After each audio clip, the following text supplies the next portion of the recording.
सभी कृष्ण भक्तों को जय श्री राधे कृष्णा। कृष्णा कृष्णा कहते रहो, पावन ना दूजा नाम है। गूंजे जहाँ नाम कृष्ण का, वहीं पर चारों धाम है। जय श्री कृष्णा। आषाढ़ मास शुक्ल पक्ष देवशयनी अर्थात पद्मा एकादशी व्रत कथा और महात्म।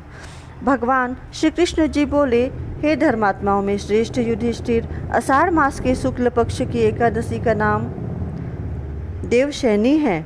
ब्रह्मा जी ने नारद जी से कहा कि आज के दिन भगवान विष्णु को शयन कराया जाता है और वह कार्तिक शुक्ला एकादशी को जागते हैं। चातुर्मास का व्रत इस एकादशी से प्रारंभ होता है।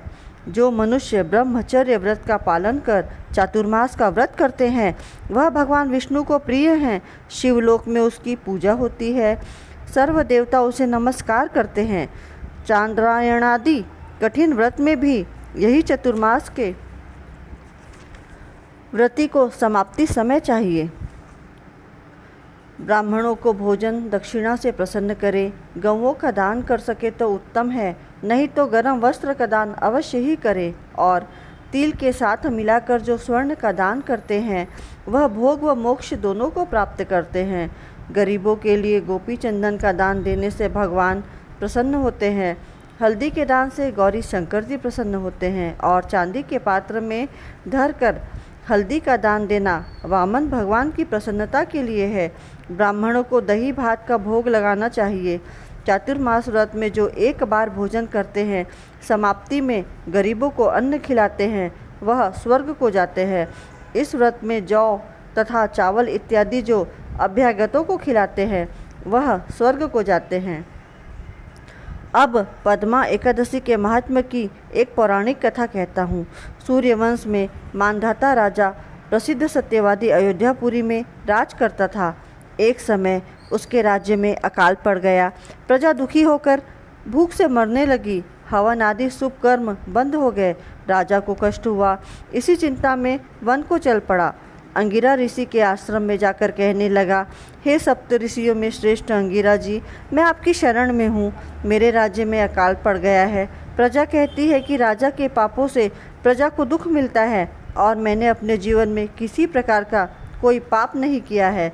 आप दिव्य दृष्टि से देखकर कहो कि अकाल पड़ने का क्या कारण है। अंगिरा मुनि बोले, सतयुग में ब्राह्मणों का वेद पढ़ना और तपस्या करना धर्म है, परंतु आपके राज्य में आजकल एक शूद्र तपस्या कर रहा है।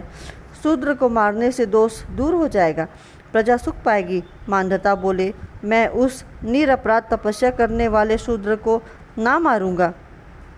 आप इस कष्ट से छूटने का कोई और सुगम उपाय बताइए। ऋषिराज बोले, सुगम उपाय कहता हूँ। मोक्ष तथा भोग देने वाली देवशयनी एकादशी है। इसका विधि पूर्वक व्रत करो। उसके प्रभाव से चातुर्मास तक वर्षा होती रहेगी। इस एकादशी का व्रत सिद्धियों को देने वाला तथा उपद्रवों को शांत करने वाला है। मुनि की शिक्षा से मानधाता ने प्रजा सहित पद्मा एकादशी का व्रत किया और कष्ट से छूट गए। इसका महात्म्य पढ़ने या सुनने से अकाल मृत्यु का भय दूर हो जाता है। आज के दिन तुलसी का बीज पृथ्वी या गमले में बोया जाए तो महान पुण्य होता है। तुलसी की छुई हुई पवन से भी यमदूत भय पाते हैं। जिसका कंठ तुलसी की माला से सुशोभित हो उसका जीवन धन्य समझना चाहिए।